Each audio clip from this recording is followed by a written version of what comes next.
Eu vou entrar rapidamente na questão dos conceitos. Tem vários conceitos de inteligência artificial, tem vários conceitos de internet das coisas, mas eu vou falar basicamente os que eu gosto mais, antes de falar um pouco dos desafios atuais. Inteligência artificial, eu gosto muito de falar que ela é uma junção de algumas capacidades, né? Muita gente chama de computação cognitiva, envolve machine learning, que é o que o Dr. Maurício Rota trouxe com mais propriedade, Big Data, que é o Dr. Alexandre já falou, e redes neurais artificiais, que nada mais são do que uma série de algoritmos que trabalham conjuntamente para que se desenvolva, então, essa cognição da máquina, né?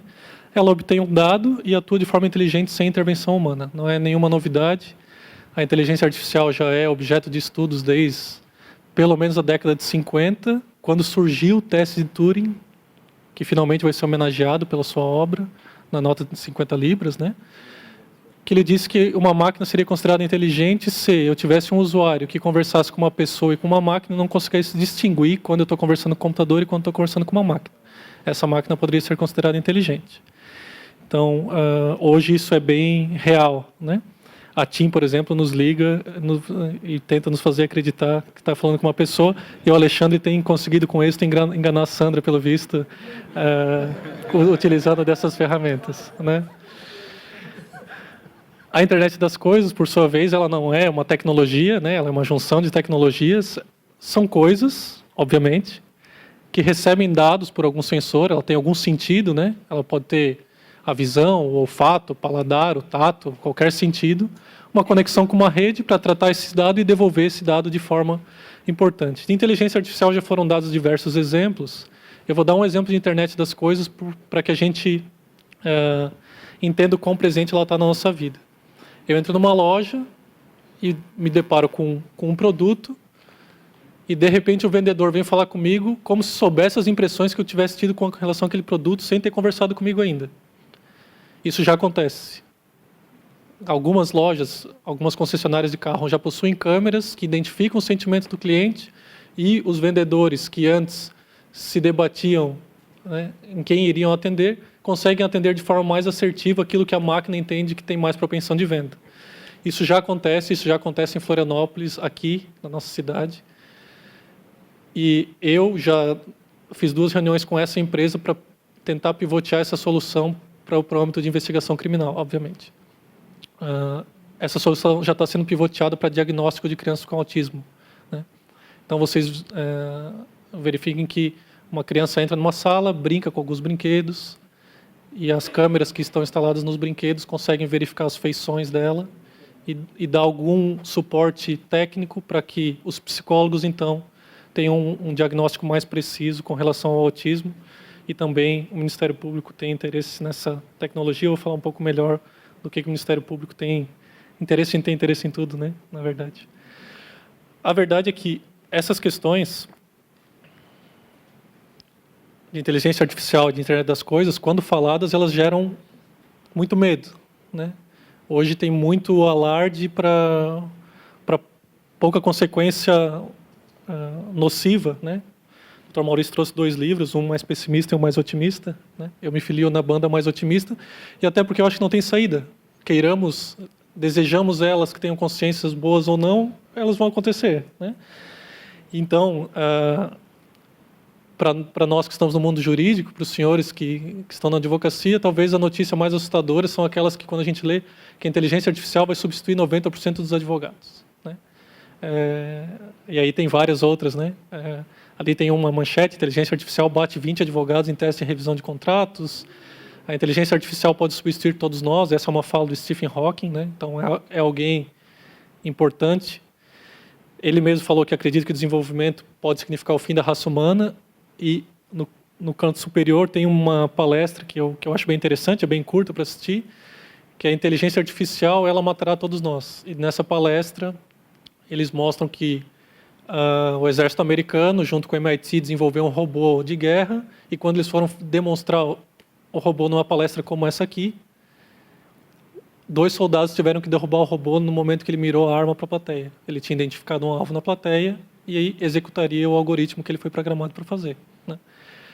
E aí o jornalista trabalha com isso para dizer que a inteligência artificial e máquinas de guerra importarão no fim da raça humana. Mas tudo isso a gente trabalha, quando a gente está falando de inteligência artificial geral, ou inteligência artificial avançada, que é aquilo que o Alexandre já falou, que realmente vai ter uma consciência, né? É algo que se imagina, entre os estudiosos foi feita uma pesquisa entre cientistas de inteligência artificial, alguns acreditam que isso vai acontecer. 42% dos cientistas responderam que em 2030 isso deve acontecer, o alcance da inteligência artificial geral. Alguns, 25%, responderam que vai ser em 2050, 20% em 2100 e 2% que isso nunca acontecerá. Né? O fato é que a gente tem que trabalhar com a realidade hoje e não com os mitos futuros. Né? Hoje a gente tem inteligência artificial produzindo sentença, prendendo pessoas, errando e acertando tanto quanto seres humanos. Né? Ali embaixo tem duas notícias com relação à internet das coisas prendendo pessoas. Né? Câmeras prendendo pessoas. Câmeras de reconhecimento facial levam a 4 prisões no Carnaval do Rio de Janeiro. Essa é uma das notícias. E logo ao lado, sistema de reconhecimento facial da PM do Rio de Janeiro falha e mulher é detida por engano. Se os senhores advogados não verificarem a importância de se preocupar com esse tipo de prisão, né, eu me preocuparia com os senhores, na verdade. Né? E o sistema é tão falho quanto um ser humano. Né? Eu não tenho irmão gêmeo, eu tenho irmão que alguns dizem que é parecido comigo, eu acho que não. Né? Mas que todas as fotos que eu publico no Facebook perguntam se eu quero marcar ele como foto, como integrante da foto. E é um sistema de reconhecimento facial de uma das maiores empresas do mundo. Eu abro o notebook do meu irmão, de reconhecimento facial, quando eu apareço na frente do notebook. E ele abre o meu notebook quando ele aparece na frente do meu notebook. Né? Então, é isso que a gente tem que estudar, o que está acontecendo agora e não o que está acontecendo no futuro. Né? E agora, o que eu vejo do cenário jurídico é exatamente isso que está na tela dos senhores. Principalmente no setor público. Tá? Hoje, o Ministério Público, e eu incluo o Ministério Público de Santa Catarina nesse cenário, porque eu falo com mais propriedade do conhecimento, mas eu acredito que 90% dos tribunais, dos ministérios públicos e 90% dos escritórios de advocacia são táxis que olham para o Uber e falam assim: eu tenho a licença da prefeitura. Coitado. Pobre coitado, nunca vai conseguir a licença da prefeitura. E o Uber está ali, dirigindo, evoluindo, tomando mercado. Quando o taxista viu, ele ficou desempregado. O taxista, que geralmente não era o proprietário do veículo, não se preocupou em fazer a migração no tempo oportuno, e quando se vê migrando, já é tarde demais para surfar a melhor onda daquela tecnologia. Hoje, o Ministério Público, o Judiciário e muitos escritórios de advocacia são taxistas, que olham para o Uber e acham que a licença da prefeitura vai lhes salvar. O que resta saber é o que a gente vai fazer daqui para frente. Esse cenário nos ensinou uma coisa muito séria, muito certa. Brigar, sair no braço, não vai resolver. Os taxistas tentaram, não resolveu. Movimento político, como foi feito na França, por exemplo, por agora, né? O escritório não faz uma sede na Bélgica e trabalha com geometria na Bélgica. E usa para os seus processos na França. Né? Eu não vejo... É brigar contra a tecnologia. Ninguém até agora conseguiu ganhar essa briga fazendo leis. Ou então, a gente se adapta e passa a ser a melhor plataforma para o cidadão.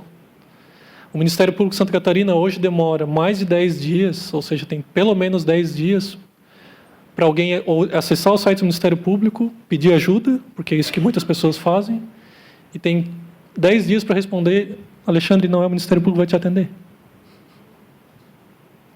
Teu problema é com um advogado, né? Não é raro a pessoa procurar o Ministério Público e dizer: quero me divorciar, né?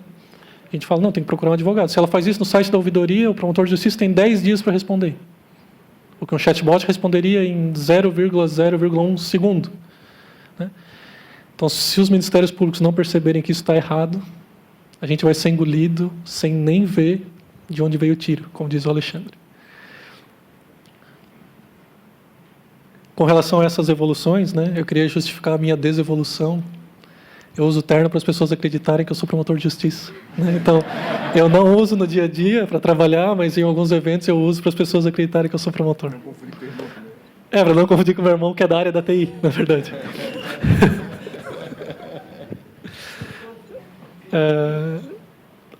Eu sou técnico em telecomunicações, hoje em dia eu faço um telefonema como ninguém. Se me derem o número e um aparelho telefônico, eu ligo para a pessoa, não sei nada além disso, sou curioso por tecnologia. O panorama da área jurídica atual do que já tem sido desenvolvido, o Alexandre já traçou muito bem, né? A questão do STF com o Victor. Muitos escritórios que estão voando não alardeiam. O escritório que mais alardeia, até onde eu sei, é a Urbano Vitalino Advogados, que tem a Carol, que acho que foi o precursor do Watson no Brasil. É quem se dispôs a treinar o Watson para o cenário jurídico advocatício brasileiro. E por ser case, obviamente, não poderia ter outro cenário que não a divulgação maciça dos feitos que obtém. E ele ajuda pesquisas para a produção de peças dos advogados do escritório. O TJ de Roraima, que o doutor Alexandre já falou, foi escolhido recentemente pelo CNJ como modelo de inteligência artificial do judiciário. Eu sou extremamente crítico o CNJ definir modelos de sistemas, né? Porque a tecnologia, a engine do Synapses é o Watson, então eles estão dizendo que o modelo de inteligência artificial no judiciário brasileiro deveria ser com a tecnologia Watson, o que não deveria ser o CNJ que vai eleger. Mas ele já, além de já produzir o que o CNJ adorou, por que o CNJ definiu como prioritário? Porque nós, promotores e juízes, temos o que chamamos de tabela de taxonomia. Quando eu faço uma denúncia de tráfico de drogas, eu tenho que, no meu sistema, colocar que eu estou fazendo uma denúncia, eu produzo a peça, eu tenho que preencher que eu produzi uma denúncia, que ela é relacionada a um crime, que é relacionada a um crime de tráfico de drogas, para que depois eu possa fazer uma jurimetria desse dado. Não é para isso, né? O CNJ e o CNMP querem fazer para dado estatístico, mas se a gente não fizer isso corretamente, e o que o Synapses faz? Ele lê a peça e faz a taxonomia automaticamente. Por isso o CNJ adorou. A Claro Poti Jerimum, o Alexandre já falou, eles também. O Ministério Público do Rio de Janeiro tem robôs trabalhando já em uma situação muito interessante.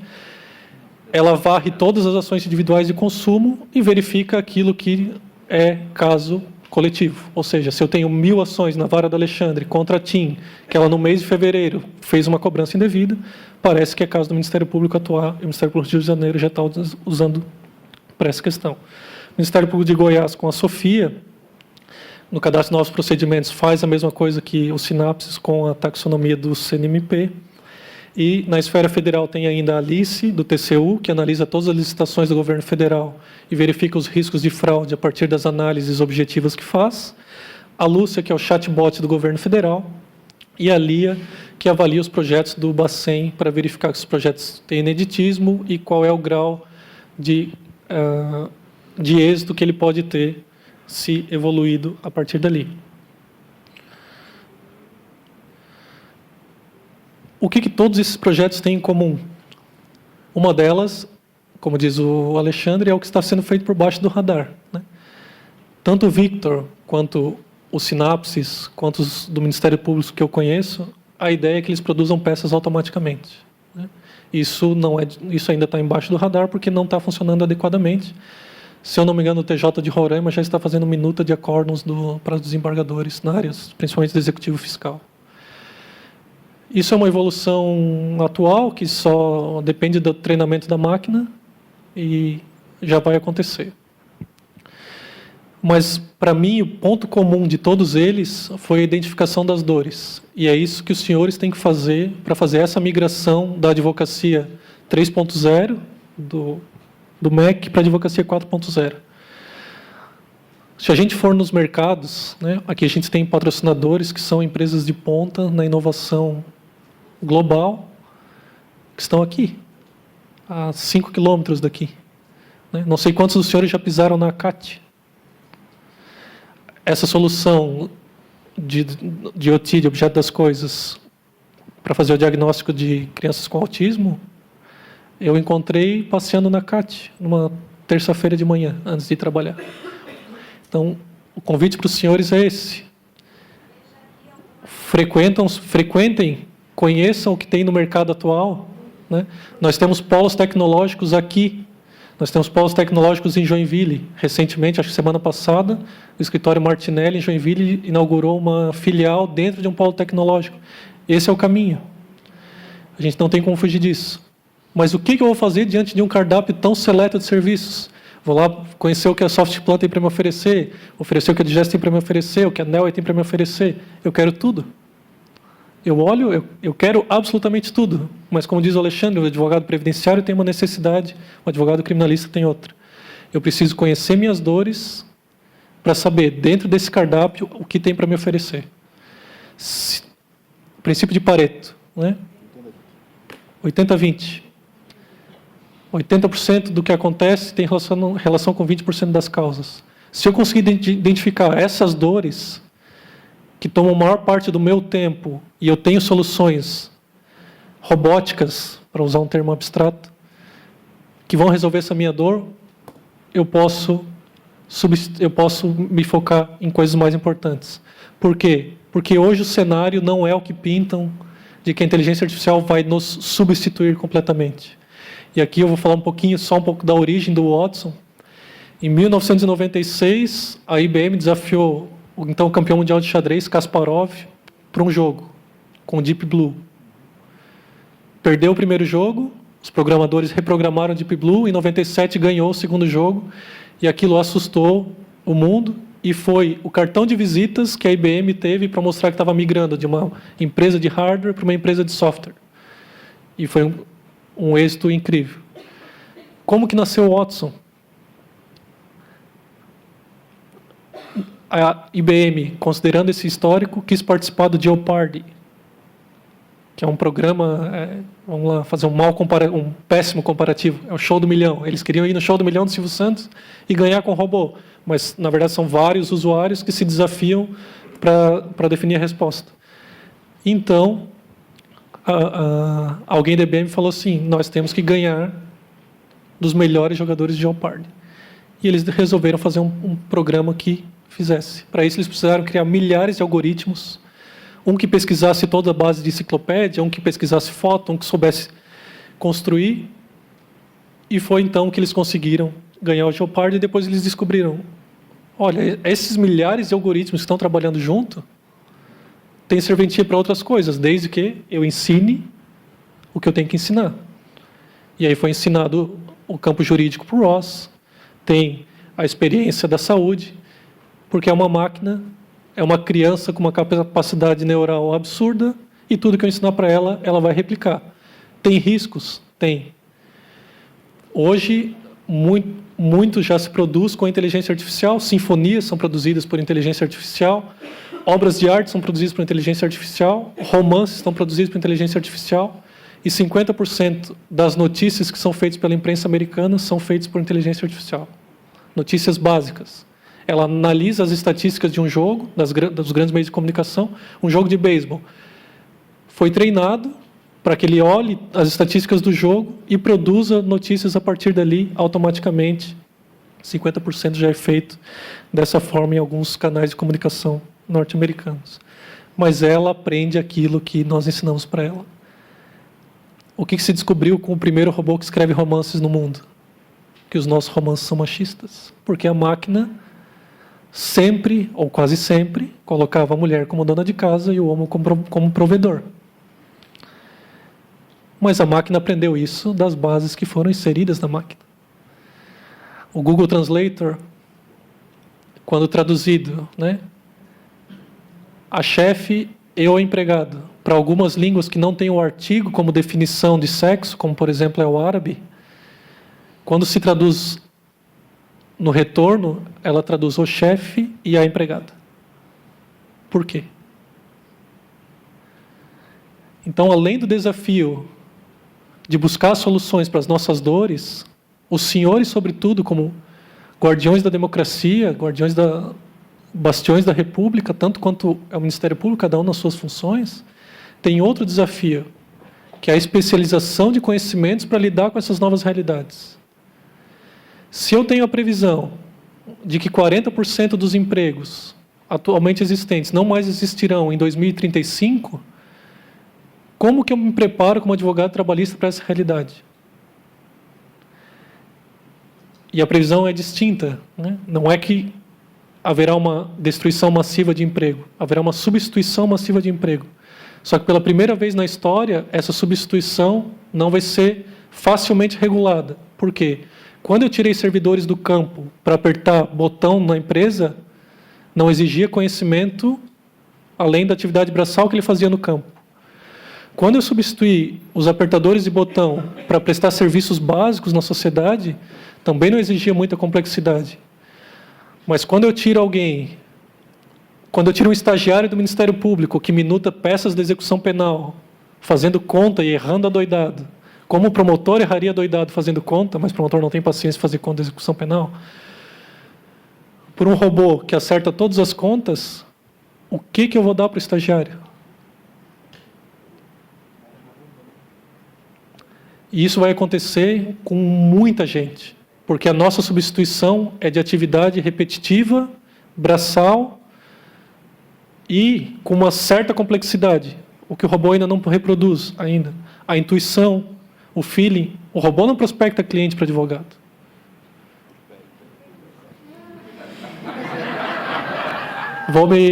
Vou corrigir. Ele faz o meio para advogado prospectar. E é esse ponto que a gente está. A inteligência artificial hoje torna seres humanos melhores. Em 1997, o Deep Blue ganhou do Kasparov. Até 2015, nenhuma máquina tinha ganho de um ser humano que pudesse utilizar uma máquina como suporte de conhecimento.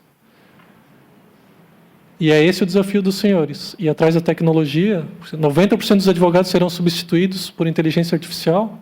Não sei.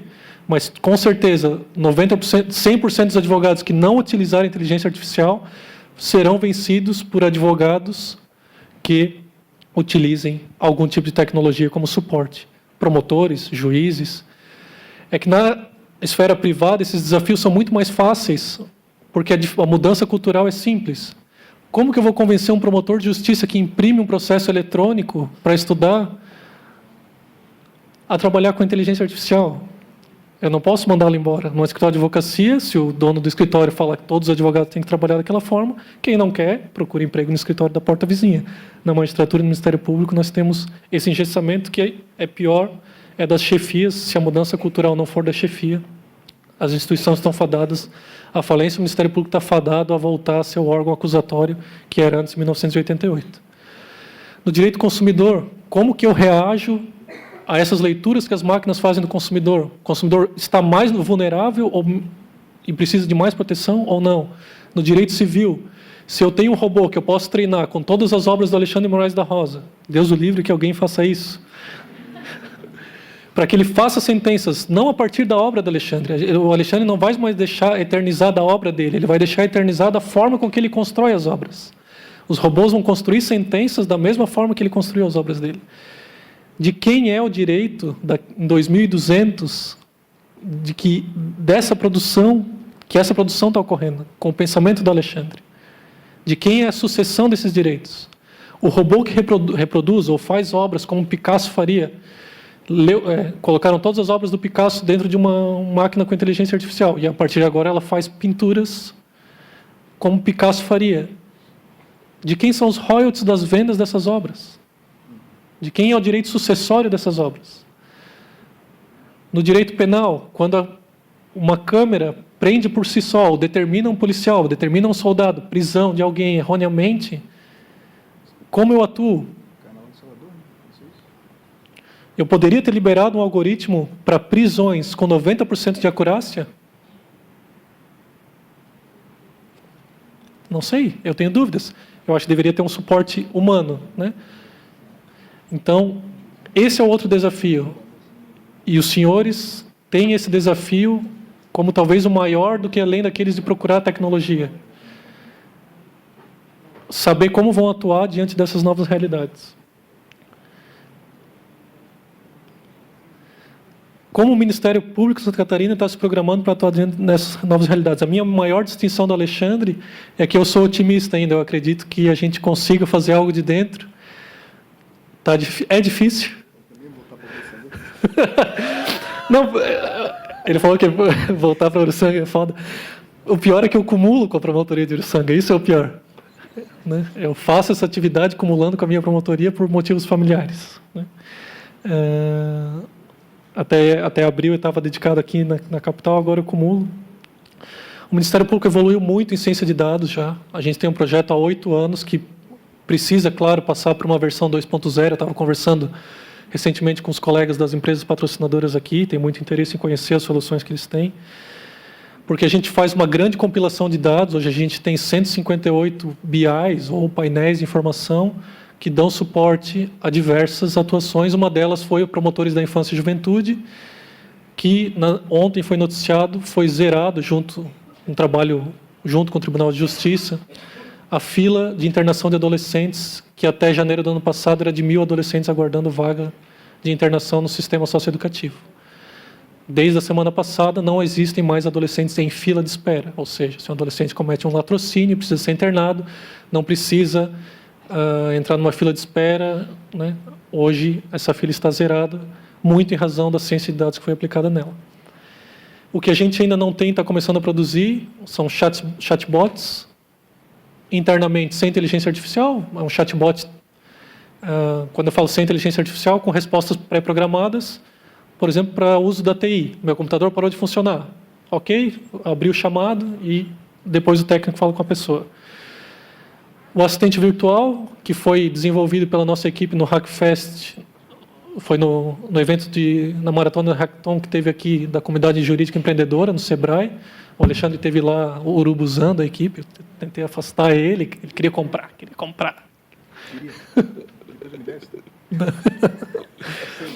O assistente virtual nada mais é do que fazer o atendimento no site da ouvidoria, pelo menos para falar para o cidadão: pelo amor de Deus, converse com o advogado. Não espere 10 dias para um promotor dizer para fazer isso. Né? E para também dizer para ele: olha, esse teu problema se refere ao meio ambiente. Na comarca de Uruçanga, quem cuida do meio ambiente é o Guilherme.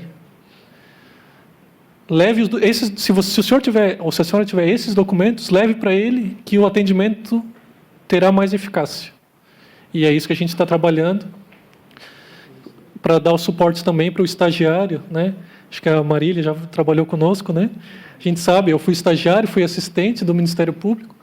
Quem faz a triagem de atendimento são os estagiários, às vezes sem muita formação e precisam toda hora estar tirando dúvidas. A nossa ideia é que o assistente fique ao lado dele, ouvindo o que a pessoa está falando, e diga: peça isso, fala aquilo, encaminhe para o promotor, né? Para que o estagiário tenha um suporte um pouco melhor. A ideia, é claro, é que o cidadão entre na promotoria e, se ele quiser conversar com o computador: eu vim falar com o promotor sobre isso, tem um atendimento automatizado.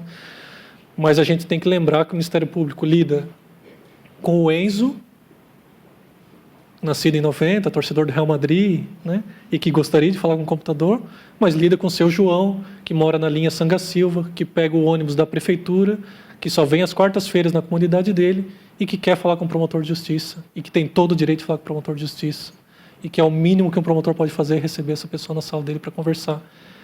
Mas o promotor pode ter um robô do lado dele ajudando a tomar uma decisão. A inteligência investigativa, a gente já caminhou para algumas coisas, tem um projeto sigiloso junto com a SSP, e também a atuação do outro desafio, que é a atuação da proteção. O Ministério Público é, sobretudo, pela Constituição de 81, do defensor dos direitos individuais, dos direitos fundamentais de qualquer cidadão, individuais indisponíveis, né? E o MPDFT já tem uma proteção bem grande, o Dr. Frederico, que deveria fazer, às vezes, no meu lugar, com muito mais propriedade do que eu estou fazendo agora, que é o titular da Unidade Especial de Proteção de Dados e Inteligência Artificial. Todos os episódios de vazamentos de dados ocorridos no Brasil estão sendo conduzidos em investigações pelo Dr. Frederico. E o Ministério Público tem trabalhado nisso. Então, a provocação que fica é: acabando esse evento, quem ainda não foi atrás disso, vá ou será engolido, né? A gente tem a CAT aqui. Deem uma desfilada na CAT, vão na universidade, já conversem com o Alexandre. Quem não se preparar vai ser engolido, inclusive as instituições. Meu e-mail está ali embaixo.